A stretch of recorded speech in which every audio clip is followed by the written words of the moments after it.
Ay Allah, sen beni niye yarattın? Ay Allah, niye benim talihim belə oldu? Ay qismət yazan, niye benim qismətimi belə yazmışsan? Niye benim ancaq püskün mən yaşamalıyam? Niye başqası yox? Niye başqasına bu xəstəliyi vermirsən, mənə verirsən? Axı mən keçən il yaxşıydım. Bu il mənə nə oldu, belə oldum. Mənim əlim, qolum işə yatmır və stres, depresiya. Bunlar hamısı bundan da olur. Ona görə də elə insanlar var ki, gəlir evinə, heç nə eləmək istəmir. Elə xanımlarımız var ki, inanın ki, elə bir ət parçasına dönürlər və əllərin qoyunlarına qoyurlar, axşamın olmağını gözləyirlər, axşam da yata bilmirlər.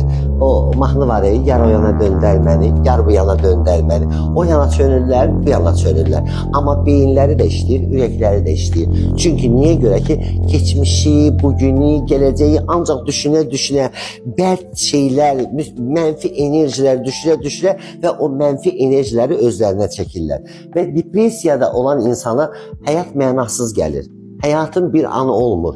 Çünki o insanlar gözləyirlər, inanın bəlkə də ailələrinə, balalarına xörəyi bişirə bilmirlər. Əlləri yatmır, hər şeydə var evlərində. Amma bu insanlar ölüm qorxusu və yaxud da kimdənsə nəsə pis xəbər eşidəcəklər. Bax, onu düşünürlər. Çünki o insanların beynində yalnız və yalnız ölüm qorxusu və öləcəm, yataram, birdən durmaram və yaxud da mənə nəsə olar, balalarıma kim baxacaq və mənim niyə belə oluram, məndə əhval-ruhiyyəmdə niyə dəyişiklik var, niyə görə mən toya, şənliyə gedə bilmirəm, niyə görə mən sıxılıb evdə qalmışam, çölə bayrağa çıxa bilmirəm və axşam da olanda ər evə gələnə yaxın bir yemək edib uşaqların yanında yazdığı gəlir ki, balalara ac qalmasın. Bəli, stres, depresiya. Stres yıxan evi heç nə yıxmır. Stres elə bir bəladır ki, insan orqanizmini bütün hər yerə parçalayır. Və bugün stresə düşən insanlar stresdən mədə-altı vəzlərində problemi olur. O mədə-altı vəzlərində problem olanda da mütləq şəkər xəstəliyi olur. Çünki mədə-altı vəzi insülin ifraz etmədiyi üçün mədə-altı vəzi öz inkişafını saxlayır. Ona görə də o insanlara demək istəyirəm ki, siz özünüzə qapılmayın.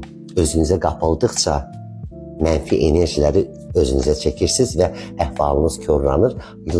Yalnız və ölüm qorxusu sizi həmişə müşayiət edir. Və bir gün yaranan, bir gündə dünyasını dəyişəcək. Həyat mübarizədir. Həyatı sevmək lazımdır. Həyata pozitiv enerji ilə yanaşmaq lazımdır. Bəli, bu stresdən, depresiyadan uzaq olmaq istəyirsinizsə, buyurun gəlin. Sizi dinləməyə hazıram, sizə yol göstərməyə hazıram. İnanın ki, 1-2-3 seansa artıq özünüz görəcəksiniz ki, necə olacaq, nə tər olacaq və həyatdan zövq alacaqsınız. Gəlin həyatınızı birlikdə yaxşıya doğru dəyişək. Gözləyirəm sizi.